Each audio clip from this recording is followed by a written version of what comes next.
Bonjour tout d'abord, on va commencer cette vidéo par une petite correction rapide du quiz que vous aviez à faire la semaine dernière.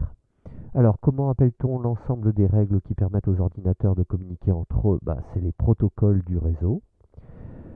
Une adresse IP permet d'identifier un ordinateur dans un réseau.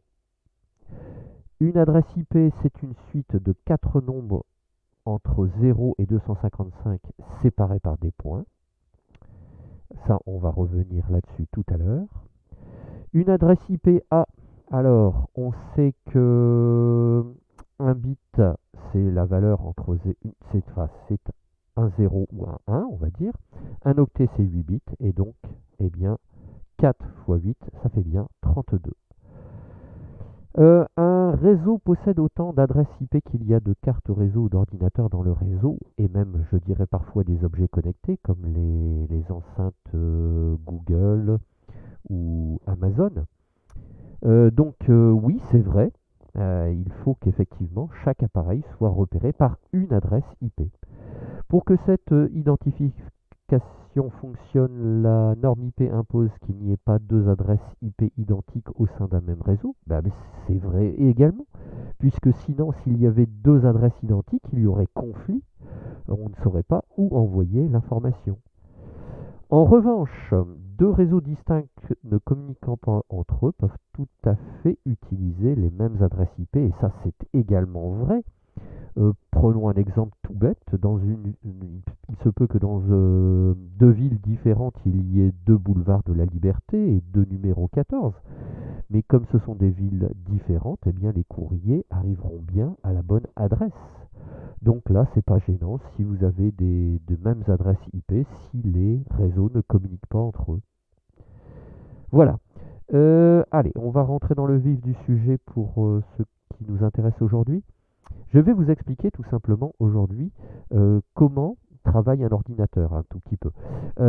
C'est-à-dire comment passer du décimal au binaire. Nous, quand on utilise des chiffres, des nombres, on utilise les symboles arabes de 0 jusqu'à 9. Et avec ces symboles, on forme des nombres. Quand on passe au binaire, on n'utilise plus que des 0 et des 1. Donc on va voir comment on peut passer de cet ensemble-là à cet ensemble-là, comme dirait un prof de maths. Autrement dit, comment coder une valeur en information numérique, puisqu'on parle beaucoup de numérique. Alors, voilà, on va travailler sur un octet. On sait qu'un octet, je l'ai rappelé tout à l'heure, c'est 8 bits. Et pourquoi j'ai choisi de travailler sur un octet? Tout simplement parce qu'une adresse IP, c'est encodé avec 4 octets.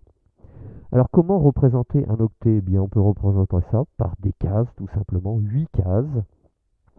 Et à l'intérieur de ces cases, je ne peux mettre qu'une seule chose, ce sont des 0 ou des 1.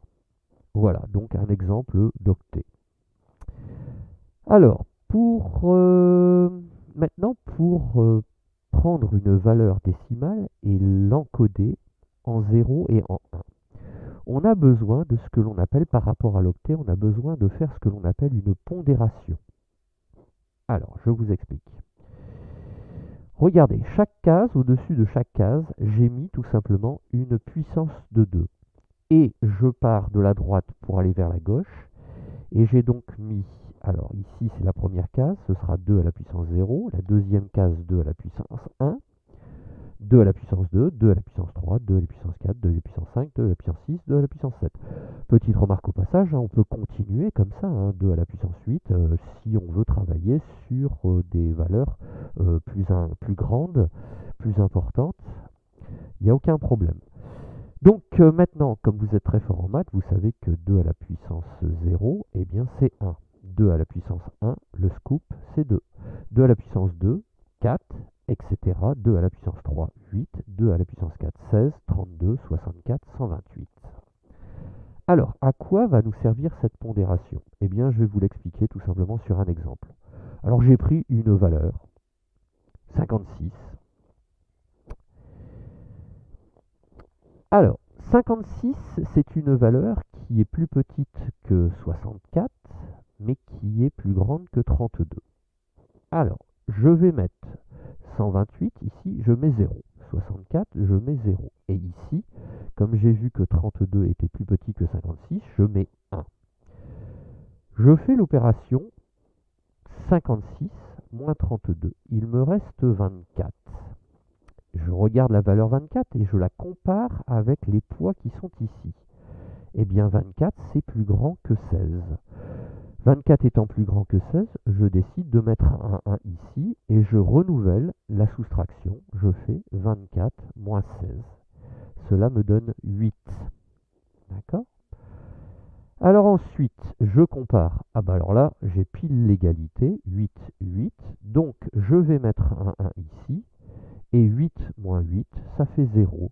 Donc je vais pouvoir compléter les cases ici avec la valeur 0. Regardez bien, c'est très simple, j'ai procédé par soustraction. Maintenant, je vais faire la vérification par addition.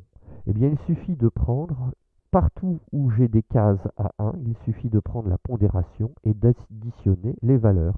Donc, pour 8, pour 16 et pour 32, je fais 32 plus 16 plus 8 et je retrouve la valeur de 56.